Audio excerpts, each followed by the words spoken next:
Hello बच्चों, how are you? कैसे आप सभी? मैं सब शरदादिश, मैं इन और टीचर आप सबका स्वागत करता हूं इटूस इंडिया पर। और बच्चों, आपको हम बता दें, आज के सेशन में हम आपके लिए लेके आए हैं 2021 का जो जे मेंस का पेपर हुआ है, उसके हम शिफ्ट नंबर 2 का आपको पेपर सोल्व करके बता रहे हैं यहाँ पर बच्चों। और पेपर में मैं मोस्टली बताने वाला हूँ कि इन ऑर्गेनिक केमिस्ट्री के कितने प्यारे प्यारे, कितने अच्छे अच्छे क्वेश्चन यहाँ पर आपसे पूछे गए हैं। काफ़ी आसान क्वेश्चन थे और लगभग सभी क्वेश्चन हमारे नोट्स से या वीडियो से रिलेटेड होते हैं। तो यदि आपने हमारे वीडियो देखे होंगे तो आपने इनको लगभग सोल्व कर दिया होगा, और यदि आपने सोल्व नहीं किया है तो प्लीज़ आप हमारे वीडियो को जरूर देखें और इनको इजीली सोल्व कर सकते हैं। तो बच्चों, काफ़ी इजी क्वेश्चन है। यदि हम बात करें 2021 के 24 फेब के पेपर में जो शिफ्ट 2 में आया हुआ था, तो इसमें इन ऑर्गेनिक का यदि मैं पहला क्वेश्चन देखता हूं तो देखिए बच्चों, यहाँ पर पूछा जा रहा है कि I3 माइनस का सही बंद कोण और आकृति क्या होगी। तो बच्चों, आपको मैं पहले बताता हूं, ये सेशन में हिंदी मीडियम के बच्चों के लिए विशेषता ले रहा हूं ताकि हिंदी मीडियम के बच्चों को भी यहाँ पर हमारी तरफ से सुविधाएं मिलती रहे। तो भाई बच्चों, हमसे पूछा जा रहा है यहाँ पर कि I3 माइनस का बंद कोण और उसकी आकृति के बारे में पूछा जा रहा है। तो भाई ये जो क्वेश्चन है ये आपको हम बता देते हैं, ये क्वेश्चन 11th क्लास के रासायनिक बंधन मतलब केमिकल बॉन्डिंग वाले चैप्टर से लिया गया है। और उस चैप्टर में ये संकरण मतलब हाइब्रिडेशन टॉपिक से लिया गया है। भाई आपने यदि संकरण पढ़ा है, हाइब्रिडेशन को आपने पढ़ा है, तो ये क्वेश्चन आपके लिए काफ़ी इजी है। तो भाई हमें क्या करना होगा, इसके लिए हम क्या करते हैं, सिंपल प्रोसेस अप्लाई करते हैं कि हमारे पास में यहाँ पर 3 आयोडीन हैं। पर 3 आयोडीन होंगे तो उसमें एक सेंट्रल एटम यानी केंद्रीय परमाणु आपको बनाना होगा। तो मैंने क्या किया बच्चों, यहाँ पर मैंने एक केंद्रीय परमाणु बना दिया है आई को, तो ये आई हो चुका है यहाँ पर। बाकी जो दो आयोडीन है वो इसके आसपास बॉन्डिंग बना के रहेंगे। ओके बच्चों, तो मैंने क्या किया, यहाँ पर 2 आयोडीन को मैंने यहाँ पे लिया 1 और 2, यहाँ पे मैंने इसको नोट कर दिया है। फिर हम बात करते हैं कि केंद्रीय परमाणु जो होगा वही संकरण को प्रदर्शित करता है यहाँ पर। तो आप जानते बच्चों कि आयोडीन के पास में बाह्यतम कक्ष के अंदर इलेक्ट्रॉन की संख्या कितनी होती है, यहाँ पर 7 होती है, 7 होती है।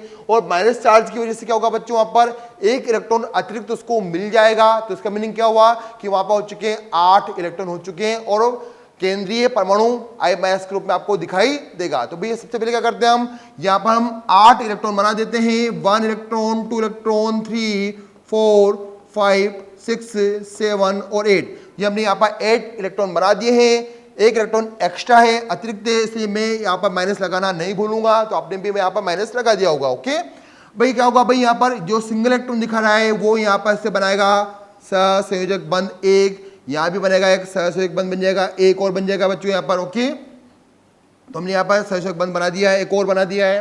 भाई आपने देखा कि यहाँ पर अब बन चुके हैं 2 सिग्मा बंध का निर्माण हो चुका है। तो भाई यहाँ पर सिग्मा बंध कितने हैं, यहाँ पर 1 है, यहाँ पर सिग्मा बंध कितने हैं, 2 हो गए हैं। भाई यहाँ पर ध्यान से देखिए, यहाँ पर एक आपको एकाकी इलेक्ट्रॉन युग्म में दिखाई दिया, इसका मीनिंग हुआ कि ये लोन पेयर है। भाई हमने यहाँ पर लोन पेयर बना दिए हैं और आपका आंसर बच्चों अब आ चुका है। इसमें क्या देखा आपने, यहाँ पर हमने देखा कि इस टाइप के संरचना के अंदर हमें दिखाई दे रहे हैं 2 सिग्मा बॉन्ड या 2 सिग्मा बंध, साथ में हमें दिखाई दिया यहाँ पर 3 लोन पेयर। इसका मीनिंग क्या हुआ बच्चों कि यहाँ पर 3 लोन पेयर है, 2 सिग्मा है। इसका मीनिंग हुआ कि यहाँ पर 5, हम देखते हैं तो 5 कक्षक मिलकर बनाते हैं। कौन सा बच्चों, यहाँ पर यहाँ बनाएंगे ये त्रिकोणीय द्विपिरामिडीय संरचना बनाते हैं। यदि हम त्रिकोणीय द्विपिरामिडीय संरचना में 3 नॉन पेयर को शिफ्ट कर देते हैं तो बच्चों ये क्या होता है, क्या दिखता हमें यहाँ पर, ये दिखाई देगा हमें रेखी दिखाई देगा। तो हम लिखा हमने यहाँ पर कि यहाँ पर ये रेखी हो जाता है। इसका जो संकरण है वो क्या होता है बच्चों, यहाँ पर sp3d हमें दिखाई देगा। और sp3d के अंदर यदि हम 3 लोन पेयर 2 सिग्मा को रखते हैं, शिफ्ट करते हैं, तो वहां पर इसकी जो ज्यामिति होगी वो कितनी होगी, लीनियर या रेखीय हो जाती है। और भाई आपको पता है भाई, रेखीय यदि संरचना दिखाई दे रही है तो 2 बंधों के मध्य बंध कोण का मान हमेशा क्या होता है, रेखीय अवस्था में 180 डिग्री का होता है। तो भाई काफी सिंपल क्वेश्चन था, लेकिन जिन बच्चों ने हाइब्रिडेशन को पढ़ा हुआ है उनके लिए काफी इजी था भाई। तो हम आंसर दे सकते हैं कि यहाँ पर हमारा जो आंसर हुआ वो कितना हो जाएगा, फर्स्ट इस क्वेश्चन का आंसर हो जाएगा। तो देखा बच्चों आपने, कितना आसान क्वेश्चन था। नेक्स्ट क्वेश्चन पे आते हैं बच्चों हम। नेक्स्ट क्वेश्चन भी काफी इजी क्वेश्चन है बच्चों यहाँ पर, और यदि आपने इसको अभी तक नहीं पढ़ा है तो आप हमारे वीडियो में इस क्वेश्चन को इजीली देख सकते हैं। ठीक है, ओके। तो भाई हम बात करें क्वेश्चन का, तो ये कह रहा है कि निम्नलिखित में से कौन सा सही नहीं है, कौन सा यहाँ पर सही नहीं है हमें बताना है, यानी आपको इनकरेक्ट को फाइंड करना होगा यहाँ पर।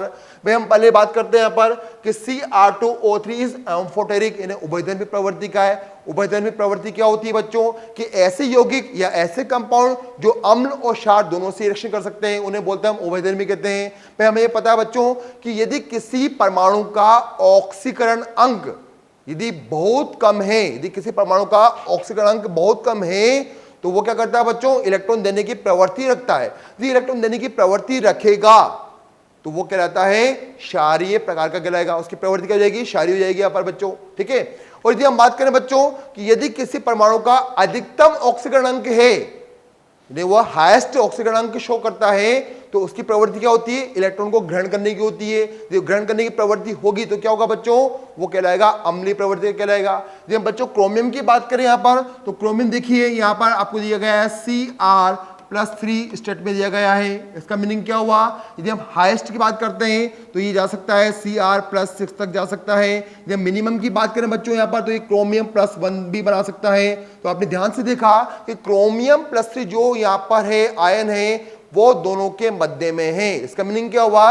कि वो इलेक्ट्रॉन त्याग कर वो जा सकता है +6 में, और इलेक्ट्रॉन को ग्रहण करके क्या कर सकता है बच्चों, वो +1 में भी जा सकता है। तो ये दोनों काम कर सकता है क्योंकि इसकी ऑक्सीकरण अवस्था दोनों के मध्य में है। इसका मीनिंग क्या हुआ, यदि इलेक्ट्रॉन त्यागेगा तो क्या होगा, ये क्षारीय हो जाएगा, ग्रहण करेगा तो क्या हो जाएगा, ये अम्लीय हो जाएगा। इसका मीनिंग क्या हुआ कि ये एम्फोटेरिक हुआ या उभयधर्मी हुआ। इसका मीनिंग हुआ कि ये जो पहला पॉइंट है वो यहाँ पर सत्य है। ठीक है, हमें तलाश क्या करना है, असत्य को देखना है, सही नहीं है वो उसको सर्च करना होगा। हम बात करें बच्चों नेक्स्ट कि RuO4, इसका मीनिंग क्या हुआ, ये रुथेनियम टेट्राऑक्साइड है। रुथेनियम का जो हमें ऑक्साइड दिया गया है ये कह रहा है कि यहाँ पर ये एक ऑक्सीकारक अपचायक है, सॉरी ऑक्सीकारक एजेंट है। ऑक्सीकारक एजेंट की बात कर रहा है बच्चों, तो हम देखते हैं यहाँ पर कि इस स्टेटमेंट के अंदर Ru पर ऑक्सीकरण अंक कितना है, +8 दिखाई दिया। +8 का मीनिंग क्या हुआ कि हमने इसके सभी इलेक्ट्रॉनों को बाहर निकाल दिया है जो बाह्यतम कक्ष में थे ASOD के अंदर। अब इसके बाद में ये आगे इलेक्ट्रॉन नहीं निकाल सकता है, यानी ये +8 बन चुका है। अब इसका जो नेचर होगा बच्चों वो क्या होगा, वो +8 बनने की वजह से ये इलेक्ट्रॉन को ग्रहण करेगा। ये इलेक्ट्रॉन को ग्रहण करेगा बच्चों तो क्या करता है, ये इलेक्ट्रॉन को क्या कर सकता है, ये करेगा, इलेक्ट्रॉन को ग्रहण करेगा।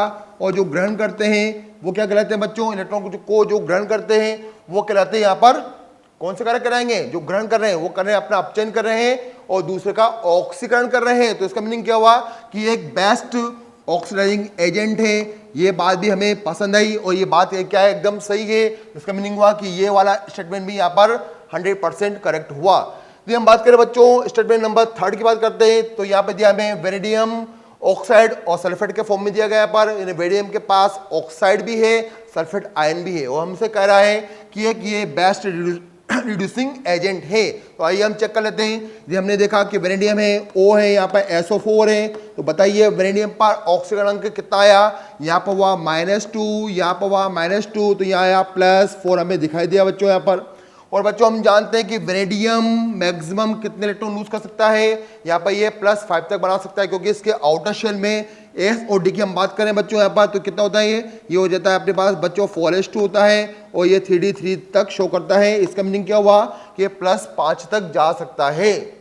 तो भाई क्या होता है, आप ध्यान से देखिए, क्या वेनेडियम +4 +5 तक जा सकता है, इजीली जा सकता है क्योंकि यदि हम देखते हैं बच्चों, यदि ये 5 इलेक्ट्रॉन को निकाल लेगा तो ये बन जाएगा +5, ठीक है, और उसको मिल जाएगा कंप्लीट कॉन्फ़िगरेशन मिल जाएगा, पूर्णपूरित कक्षक मिल जाएंगे। यहाँ पर ये सब खाली हो जाएंगे तो आगे वाले क्या होंगे, पूर्णपूरित आपको दिखाई देंगे। तो वेनेडियम क्या करता है बच्चों, +4 की जगह +5 भी जाने की पूरी कोशिश करता है ताकि उसके कक्षक जिनको रिक्त होना वो रिक्त हो जाए, बाकी अंदर वाले कक्षक क्या होंगे वहां पर, वह पूर्णपूरित हो जाएंगे। तो इसका मीनिंग क्या हुआ कि यहाँ पर वेनेडियम +4 आसानी से इलेक्ट्रॉन त्याग सकता है और ये आसानी से स्टेबल या स्थायी +5 बनाने की पूरी कोशिश करेगा। और ये कहलाएगा एक अच्छा अपचयक, क्योंकि इलेक्ट्रॉन त्यागेगा तो किसी और का क्या होगा, वहां पर अपचयन हो जाएगा, वहां पर रिडक्शन हो जाएगा। तो इसका मीनिंग क्या हुआ कि ये स्टेटमेंट भी यहाँ पर 100% यहाँ पर क्या बच्चों राइट है। ओके बच्चों, तो यहाँ पर हमने देखा कि हमारा आंसर अभी फर्स्ट भी नहीं है, सेकंड भी नहीं है, थर्ड भी नहीं है। अब हमारी पूरी जो आशा आंसर की वो क्वेश्चन नंबर या ऑप्शन नंबर 4 पर अटकी हुई है। आइए देखते हैं बच्चों, यह दिया हमें ruby appearance due to presence of cobalt +3 ion. इसका मीनिंग क्या हुआ कि कोबाल्ट +3 आयन की उपस्थिति के कारण जो रूबी रंग हमें मिलता है, जो रूबी कलर होता है, रूबी कलर हमें क्या कोबाल्ट +3 की वजह से मिलता है? नो बच्चों, ऐसा नहीं है। कोबाल्ट +3 आयन का कलर जनरली क्या होता है, ब्लू कलर का होता है। वहां पर इसके कंपाउंड क्या होता है, ब्लू कलर के होते हैं। रूबी कलर के बच्चों यदि मैं बात करूं तो वो क्रोमियम के द्वारा होता है, को क्रोमिक ऑक्साइड के द्वारा वो रूबी कलर प्रदर्शित किया जाता है।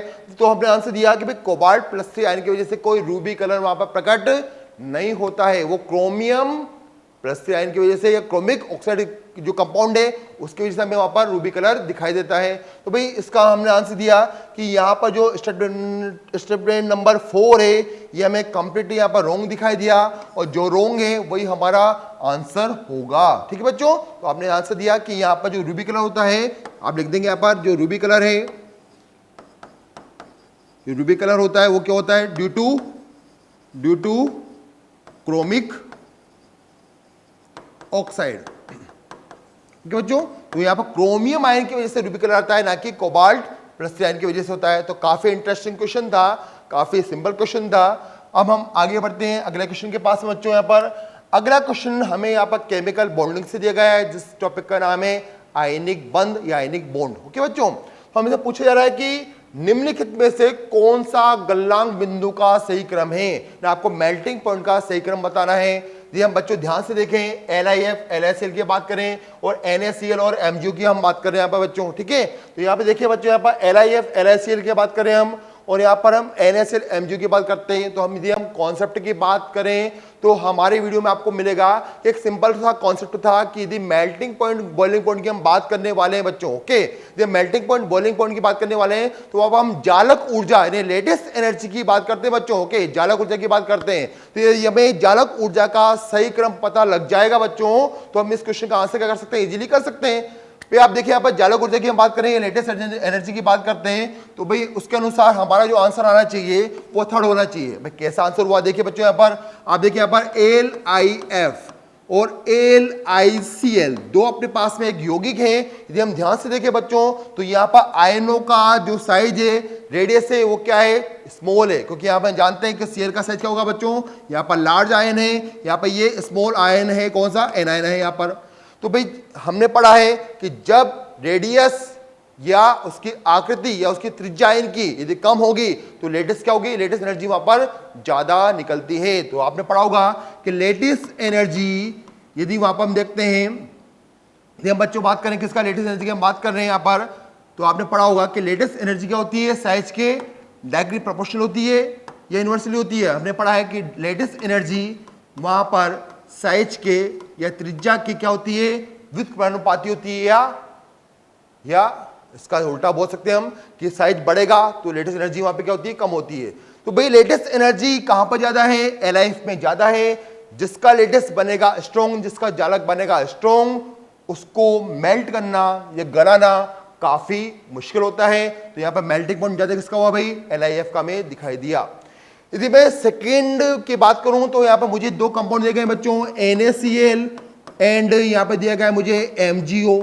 तो ये भी काफी सिंपल है। यदि मैं चार्ज की बात करता हूं बच्चों तो यहाँ पर +1 है, यहाँ पर -1 है, यहाँ +2 है, यहाँ पर -2 है। आपने पढ़ा होगा कि लेटेस्ट एनर्जी को यदि मैं स्टडी करता हूं तो लेटेस्ट एनर्जी क्या होती है बच्चों, आयनों के आवेश पर क्या होती है, समानुपाती होती है। जितना ज्यादा आवेश होगा भाई, जितना ज्यादा आयन होगा उतना उनमें अट्रैक्शन पावर ज्यादा होती है। अट्रैक्शन ज्यादा होगा तो उनमें बॉन्डिंग स्ट्रॉन्ग होती है, उनका जालक बहुत मजबूती से बना रहेगा। और जालक यदि मजबूत है बच्चों तो उस जालक को तोड़ने के लिए आपको क्या करना होगा, एनर्जी ज्यादा देनी होगी। इट मींस गलनांक बिंदु क्या होगा, काफी ज्यादा आपको वहां पर दिखाई देगा। तो मैंने इस ग्रुप का आंसर दिया कि MgO में आवेश का मान बहुत अधिक है, इस वजह से वहां पर क्या है, गलनांक बिंदु में ज्यादा दिखाई दे रहा है, क्योंकि लेटेस्ट एनर्जी आवेश के समानुपाती होती है। तो भाई काफी इंटरेस्टिंग क्वेश्चन था, काफी इजी क्वेश्चन था। बस अब आपको जालक ऊर्जा पढ़ने की देरी है। जिन बच्चों ने जालक ऊर्जा पढ़ी हुई है वो उन्होंने इस क्वेश्चन को काफी इजीली सोल्व कर लिया होगा। ठीक है बच्चों, आगे बढ़ते हैं हम। यदि हम अगले क्वेश्चन की हम बात करें बच्चों, तो अगला क्वेश्चन दिया गया है निम्नलिखित संकुलों में चुंबकीय आघूर्ण का मान ज्ञात कीजिए। ठीक है, ये क्वेश्चन बच्चों 12th क्लास के कोऑर्डिनेशन कंपाउंड वाले चैप्टर से आपको दिया गया है। तो वो भी काफी इंटरेस्टिंग चैप्टर था, काफी अच्छे से हमने उसको रिकॉर्ड किया है और आपके सामने पेश किया था, और सारे एग्जांपल आपको उस रिकॉर्डिंग में मिल जाएंगे बच्चों। यदि हम बात करें FeCl4 2- की, तो हमने पढ़ा है इस चैप्टर के अंदर कि यदि हम बात करते हैं डी ब्लॉक एलिमेंट की, तो वहां पर डी ब्लॉक एलिमेंट के जो डी कक्षक होते हैं उनका लिगेंड्स की उपस्थिति में क्या होता है, विपाटन होता है। विपाटन मतलब वो टूट जाते हैं अलग अलग में। पढ़ा होगा आपने Ag and 2Tg कक्षकों के अंदर, याद है आपको? तो आपको वही कॉन्सेप्ट यहाँ पर अप्लाई करना है बच्चों, जिसे हम 1 by 1 अप्लाई करते हैं। यदि मैं बच्चों पहले बात करता हूँ FeCl4 2- की बात कर रहे हैं बच्चों, यहाँ पर FeCl4 2- की हम बात कर रहे हैं। तो यदि मैं इसका ध्यान से देखता हूँ, हाइब्रिडेशन देखता हूँ बच्चों यहाँ पर, तो ये क्या होगा बच्चों, ये होता है टेट्राहेड्रल, चतुष्फलकी होता है। कैसा होता है ये?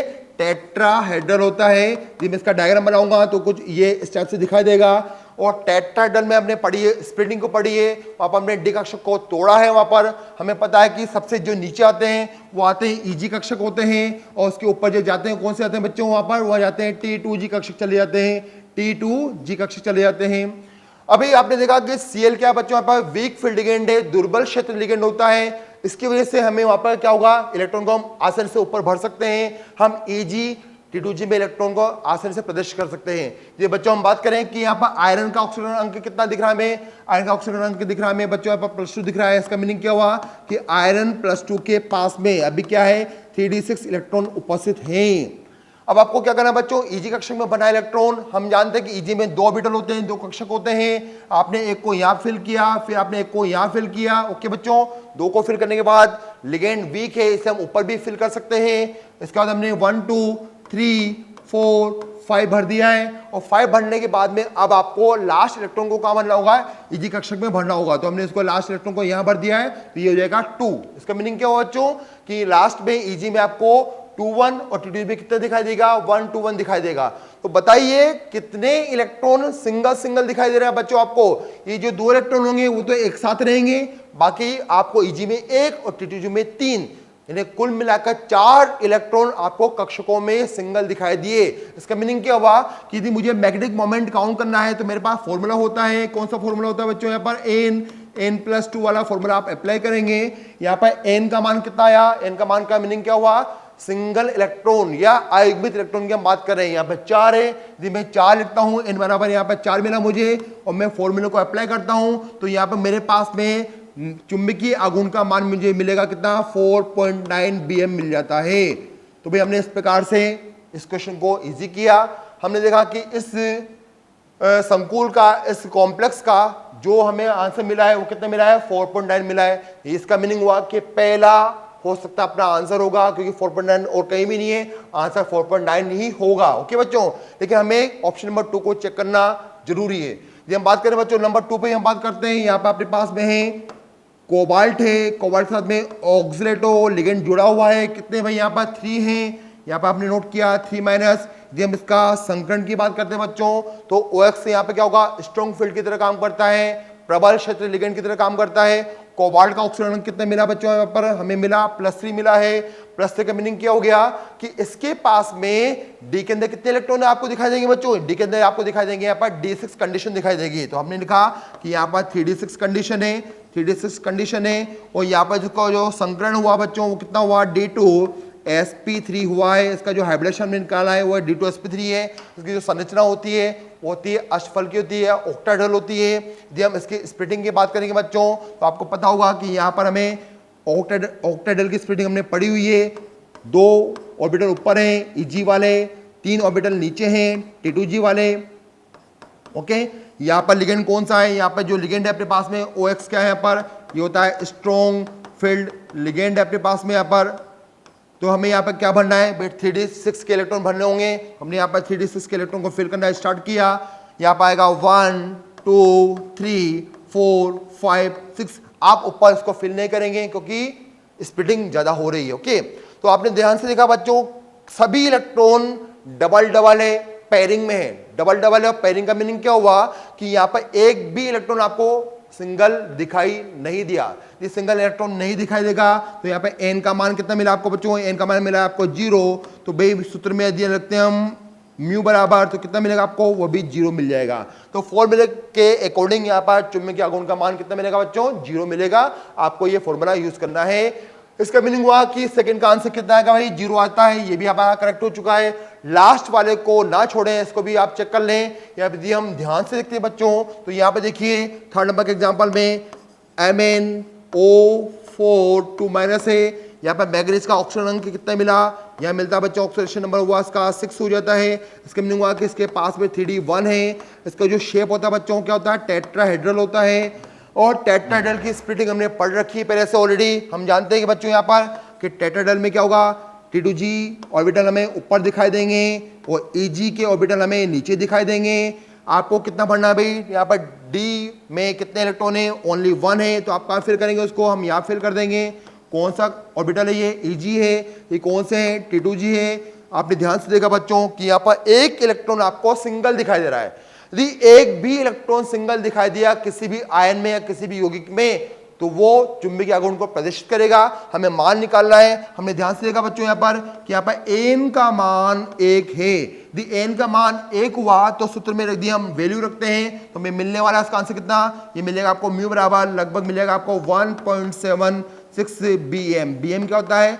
बोहर मैग्नेटॉन इसकी यूनिट होती है, इसकी इकाई होती है। तो भाई हमने सभी के आंसर फाइंड कर लिए हैं और हमारे आंसर से मैच कौन कर रहा है? ऑप्शन नंबर 1 मैच कर रहा है। इसलिए हम बिना देखे आंसर 1 टिक कर देंगे, ठीक है। लेकिन देख के आपको उसको सोल्व करना है, बिना देखे टिक ना करें। ओके, तो हम बात करें बच्चों अल्फा सल्फर, बीटा सल्फर और S2, सिंपल दे रखा आपको डाई सल्फर। इनमें से अनुचुंबकीय कौन है? अनुचुंबकीय का मीनिंग क्या हुआ कि ऐसे यौगिक या ऐसे कंपाउंड जो चुंबकीय क्षेत्र में आकर्षित होते हैं। आकर्षित क्यों होते हैं बच्चों? क्योंकि उनके पास में इलेक्ट्रॉन होता है अनपेयर्ड, यानी सिंगल इलेक्ट्रॉन उनके पास में होता है। जैसे हमने पिछला क्वेश्चन सोल्व किया है, सेम उस टाइप का क्वेश्चन है। अब क्या करना बच्चों? यहाँ पर हमें चेक करना है, यहाँ पर अयुग्मित इलेक्ट्रॉन देखना है, ठीक है, देखना है। ओके बच्चों, अब ये ध्यान से देखिए यहाँ पर यदि इस क्वेश्चन की मैं बात करूं तो ये पी ब्लॉक से भी संबंधित हो सकता है, लेकिन इसका जो आंसर आएगा बच्चों केमिकल बॉन्डिंग से आपको मिल जाएगा, ठीक है। केमिकल बॉन्डिंग में बात कर रहा हूं बच्चों, एक ऐसा सिद्धांत पढ़ा था हमने जिसका नाम था आणविक कक्षक सिद्धांत। आणविक कक्षक सिद्धांत यानी MOT, मॉलिक्यूलर ऑर्बिटल थ्योरी। उस सिद्धांत के अनुसार इसका हम आंसर इजीली दे सकते हैं। भाई आपने पढ़ा होगा कि O2 जो मॉलिक्यूल था, O2 जो मॉलिक्यूल था बच्चों, वहां पर O2 मॉलिक्यूल में आपको 2 इलेक्ट्रॉन कैसे दिखाई देते हैं? अयुग्मित दिखाई देते हैं। 2 इलेक्ट्रॉन आपको कहां मिलते हैं बच्चों? आपने देखा होगा इसका जब हमने आणविक सूत्र लिखा था तो आपको मिला था यहाँ पर 2px पाई में 1 इलेक्ट्रॉन था और यहाँ पर था 2, ये आप इसको इक्वल कर देंगे, इसको इक्वल करेंगे आप, 2 नहीं समझे इसको। तो आपने देखा कि बच्चों वहां पर कि यहाँ पर कितना था अपने पास में? 2 है। नेक्स्ट था अपने पास में 2p, x की जगह बाद में आएगा y, यहाँ पर 1 था। और बताइए कौन से थे ये स्टार वाले कक्षक थे जिसको बोलते हैं हम प्रति आबंधी आणविक कक्षक। तो O2 में आपको दोनों कक्षकों में एक इलेक्ट्रॉन आपको सिंगल दिखाई दिया, ओके। और इसी ग्रुप का जो सदस्य है वो कौन है? वो होता है S2। तो देखिए इस ग्रुप का है तो हमें सेम कॉपी करके नोट कर देना है। तो हम क्या बोल सकते हैं कि जैसे O2 में 2 इलेक्ट्रॉन सिंगल थे, वैसे ही S2 मॉलिक्यूल का भी डायग्राम बनेगा और वहां पर भी हम क्या होगा? एंटी बॉन्डिंग मॉलिक्यूलर ऑर्बिटल में एक इलेक्ट्रॉन सिंगल दिखाई देगा। ओके बच्चों, हमने क्या आंसर दिया कि यहां पर भी क्या होगा? एंटी बॉन्डिंग मॉलिक्यूलर ऑर्बिटल जो होगा उनमें आपको एक इलेक्ट्रॉन सिंगल दिखाई देगा। इसका मीनिंग क्या हुआ कि S2 का जो नेचर है, प्रवृत्ति है, वो कैसे हो जाएगी? यहाँ पर हो जाएगी अनुचुंबकीय, सॉरी हाँ अनुचुंबकीय हो जाती है बच्चों यहाँ पर। तो इसको लिखा हमने ये होता है पैरा मैग्नेटिक कहलाएगा, उसको हम हिंदी बोलते हैं अनुचुंबकीय प्रवृत्ति का। तो भाई हमें यहाँ पर S2 मिल चुका है अनुचुंबकीय प्रवृत्ति का। बाकी को हम चेक कर लेते हैं। अल्फा सल्फर, बीटा सल्फर, इनको याद करने के लिए हमें पी ब्लॉक की स्टडी करनी होगी। हमने वहां पढ़ा था बच्चों लेक्चर के अंदर कि अल्फा सल्फर और बीटा सल्फर जो शेप शो करते हैं वो H2 की तरह नहीं होता है। वो किस फॉर्म में मिलते हैं हमें? अल्फा एंड बीटा की हम बात करें, बीटा जो सल्फर होते हैं वो हमें मिलते हैं किस फॉर्म में? वो मिलते हैं हमें S8 के फॉर्म में मिलते हैं बच्चों। S8 का मीनिंग क्या हुआ? S8 का मीनिंग हुआ कि 1 sulphur, 2 sulphur, 3 sulphur, 4 sulphur, 5 sulphur. यदि हमने इसको मिला दिया तो बन चुका है W। कितने सल्फर हो चुके हैं अभी? ओनली अभी 5 सल्फर हुए हैं। फिर आपने एक को नोट किया, 5 का 6, 7 और 8, इसको हम मिला देते हैं और मैं इसको इस टाइप से नोट किया। और आपने यदि किसी भी सल्फर को ध्यान से देखा तो आप देखिए यहाँ पर 2 आपको यहाँ पर दिखाई देंगे लोन पेयर, लेकिन यहाँ पर आपको कहीं पर भी इलेक्ट्रॉन सिंगल दिखाई नहीं देगा। यदि इलेक्ट्रॉन सिंगल दिखाई नहीं दिया तो आप बोल सकते हैं कि यहाँ पर कोई भी कंपाउंड, कोई भी सल्फर यहाँ पर अनुचुंबकीय प्रवृत्ति का नहीं है। सब क्या है यहाँ पर? प्रतिचुंबकीय प्रवृत्ति का होगा। तो आप किसी भी सल्फर को ध्यान से देखें बच्चों तो वहां पर सभी इलेक्ट्रॉन आपको युग्मित दिखाई दे रहे हैं। यदि वो युग्मित होंगे तो वो प्रतिचुंबकीय प्रवृत्ति के होते हैं। तो हमने बोल दिया कि यहाँ पे क्या है? सभी इलेक्ट्रॉन युग्मित है, इसलिए बोथ आर डायामैग्नेटिक, मीन्स प्रति चुंबकीय।